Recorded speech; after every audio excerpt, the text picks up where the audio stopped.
it's time to do the season preview for the two LA teams in MLS. And we start off with LAFC, who is the defending Supporter Shield champion. And actually, their season technically starts tomorrow because they are going to be playing Leon down in Mexico for the CONCACAF Champions League. So, in some way, this video is kind of timed perfectly. The fact that I'm able to do a season preview literally a day before they are playing their first game of this season. But in terms of last season, we all know what they did last season, breaking the record for the most point any MLS team have achieved in the regular season. They had a record of 21-9-4 with 72 points. They scored a mind-boggling 85 goals, which I believe that's the most of any team that has ever scored in a single season. They only conceded 37 goals, which was the best defensive record, and they had a goal differential of plus 48. And I also think that that is probably a record in terms of the biggest goal differential that we have ever seen a team have done in the regular season. Just to show you how dominant this team was last year.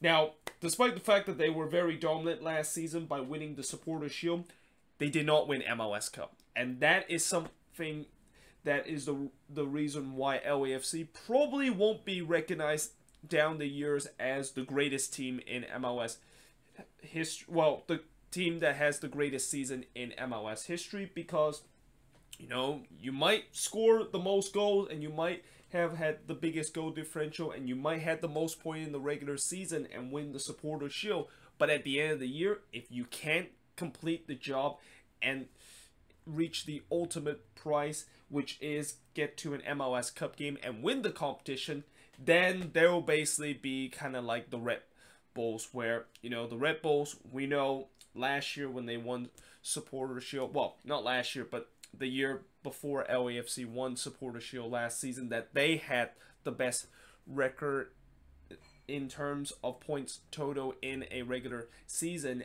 and we already kind of forgotten that they actually achieved that mark because they didn't get to win MLS Cup and didn't even get into MLS Cup. They, of course, got knocked out in the quarterfinal in the US Open Cup, and I believe that was against the Portland Timbers, and that was only one of the two losses they suffer, well, one of the 3 losses all season long that they suffer at Bank of California Stadium. That was actually the first loss that they suffer if you want to look at all competition. The second one was in the league when they suffered that surprising 2-0 defeat to Minnesota. And then the third defeat was that loss against Seattle in the conference final, where a lot of people were favoring LAFC of going through to MLS Cup. Although there were also some people think that if there's one team that is able to derail LAFC chance of reaching MLS Cup, it has to be the Seattle Sounder, and that, of course, was the case. Now, in terms of players that they brought in, they didn't brought in a lot of players because they already have a very good squad, so they didn't really need to make a lot of addition. But they did bring in former Quakes player Danny Musvecki, Francesco Janela, Jose Cifuentes, Kenneth Vermar, Bryce Duke, and most importantly, they just recently bought BWP after he was on trial with LAFC, and now they officially signed him to a contract. Now, in terms of players that are out of this team during this offseason, we got Philip Ijmandu, I think that's how you pronounce, Lamar Batista, Javier Perez, Peter Lee Veseli, Rodolfo Zelaya, Tyler Miller, Josh Perez, and most importantly, Walker Zimmerman is no longer with this team after that blockbuster trade that just happened a couple of days ago, where he went to Nashville now, and that LAFC have just received $900,000 allocation money and could be $1.2 million of allocation money depending on how well Walker Zimmerman does with Nashville. Now, in terms of the goal scored for this team, I mean, it's pretty obvious. It's going to be Carlos Vela and Diego Rossi. I was tempting to put Diamande name on there because I think he is just as a goal scorer as both of those players, but come on, it has to be Rossi and Vela, the one that is basically the main goal scorer of this team. Playmaker, yeah, no-brainer. Carlos Vela, he's the best playmaker in the league. He is literally the guy that I think last season led the league in assists. Or actually, no, I don't think he led the league in assists. I believe somebody else actually led the league in assists. I think Maxi Morales actually had more assists than Carlos Vela did. But let me just quickly check here, just to kind of confirm the fact that, you know, did he actually had more assists than Morales? Because I know Morales had 22 assists last season. So let's take a look. And obviously, we know Vela got that single season goal scoring record from Joseph Martinez just a year ago after he scored 34 goals from last season. So let me check season stats. Go to 2019 assist chart. Let's take a look.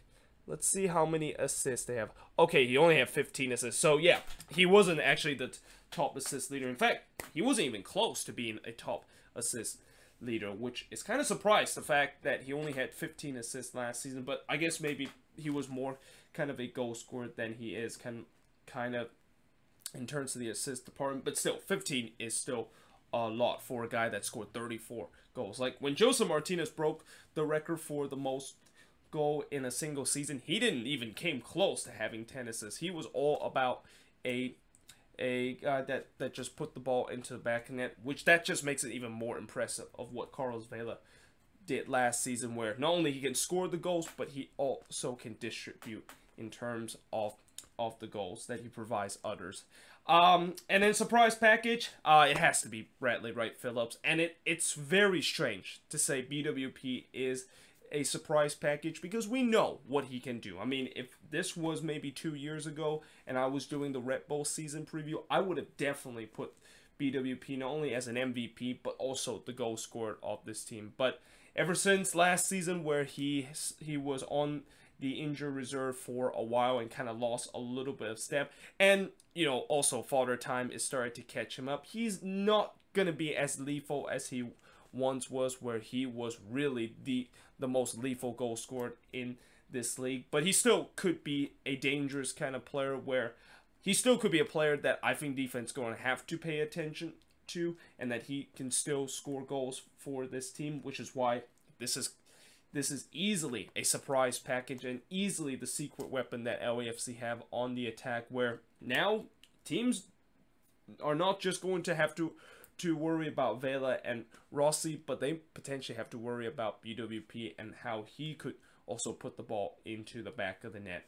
What I like about this team, they are an MLS Cup contender. I mean, when you look at all the roster in around MLS, I think the only roster that I might think that could challenge LAFC might be either NYCFC or the Seattle Sounders. But other than that, you know, when you look at this roster, this team looked like could be a team that can compete for MLS Cup, and I believe they already started to do odds in terms of who is going to reach MLS Cup and win the whole competition this season, and they said LAFC is at the top of the list and that they're going to be favorites coming into this season of winning MLS Cup, which makes sense because this is a team that I think is pretty much almost the same as last season, and I think this team is capable of doing exactly what they did last season, which was just pretty much separating themselves and the rest of the league apart. And you know, this year that they really want to get the job done, unlike last season, and that it almost felt like this season they have unfinished business, and that, you know, they want to make sure they not only get to MLS Cup but also win MLS Cup, and that I think anything but that for this team is going to be a big failure heading into this season. Now, the one big question that I do have with LAFC is the fact that are they too attack heavy? So when you look at this roster, it's a very talented roster, but when you look at some weakness that I have with this roster, I could say goalkeeping is one of the big weakness, because Tyler Miller, he is no longer with this team, as he of course is now with the Loons, and they brought in Kenneth Vermaar, who is an experienced Dutch goalkeeper, but we don't know how exactly he is going to do in this league. And I thought maybe they were going to to promote Pablo Sasiaga into this team, because last season there were games that Sasiaga actually stepped in for LAFC and he looked pretty impressive, and I'm kind of surprised why they decided to maybe get another foreign goalkeeper instead of getting a guy that has proven to be a relatively successful goalkeeper. But either way, you know, that's something that I think could be one of the biggest weakness for this team. Another weakness they have is the fullback situation, because, you know, Steven Beitashour, he's no longer with this team, and that they're kind of really rely on Jordan Harvey and Tristan Blackman as the players to really step up to this team. And then after that, they don't really have any depth after that position. And really, just the whole defensive area, you know, they are kind of lacking a little bit depth in terms of that department. And also, they don't have Walker Zimmerman anymore, which he was such a leader in that back line. And you wonder, with them losing such a rock at the back line, would that actually affect the defense a little bit? But the bottom line is, I just think their attack is amazing, but the back line is a big issue. And I think there's going to be some point where, you know, I said this before with other teams, just because you have a good attack, just because you can definitely score goals for fun, which I'm pretty sure LAFC is going to do this season, doesn't mean you can't just look at your defense. And if there is going to be problem with this LAFC defense, they're going to have to address it. I mean, last season, I know people say, well, look at their defensive record. They were the best defensive team in the league, so why should I mention the fact that their backline is a big issue? Yeah, well, the reason why their backline wasn't really decent is, one, they still had Walker Zimmerman, who was a leader of that team in the back line and really hold the back line accountable. And two, there wasn't really a lot of teams really taking a lot of shots and really pressuring LAFC. Like, most of the team, they usually, when they play against LAFC, they just worry the fact that if they open themselves up, then they, of course, are going to concede goals, and that they didn't really want to, like, challenge the back line of LAFC a lot if they have to, like, just open themselves up. So, in other words, they weren't really challenged a lot of time last season, which hence that's why they only conceded that less amount of goals. But, you know, we'll see this season if they are going to be challenged a little bit. We'll see how good that back line is. And, you know, and the other thing that I also want to mention that makes me a little bit concerned about LAFC in terms of the back line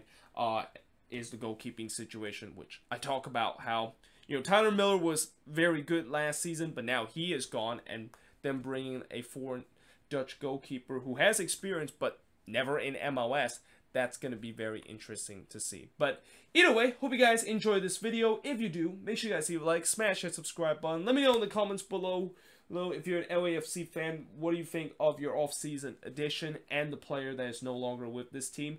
Who do you think is going to be the goal scored, playmaker, MVP, and surprise package? What do you like about this team, and what is one big question that you still have with this team? Obviously, I don't think there's really a lot of big question about this team, besides maybe the defense is a little bit kind of short. But other than that, as I said, this is a team that is definitely competing for MLS Cup, and that I will be very surprised if they don't finish even near like the top 2 spot in the Western Conference. And I will be really surprised if they get knocked out early in the playoffs, because, you know, the last thing LAFC don't want to do is that they don't want to fall into that same victim category of what NYCFC suffer, where, you know, NYCFC is another team that has a very talented squad, but for whatever reason, they just cannot get it done in the playoffs. And that, you know, for LAFC, if they can't get it done in the playoffs again in the 3rd year, then there's going to be some questions, and there's definitely going to be some people thinking that, yep,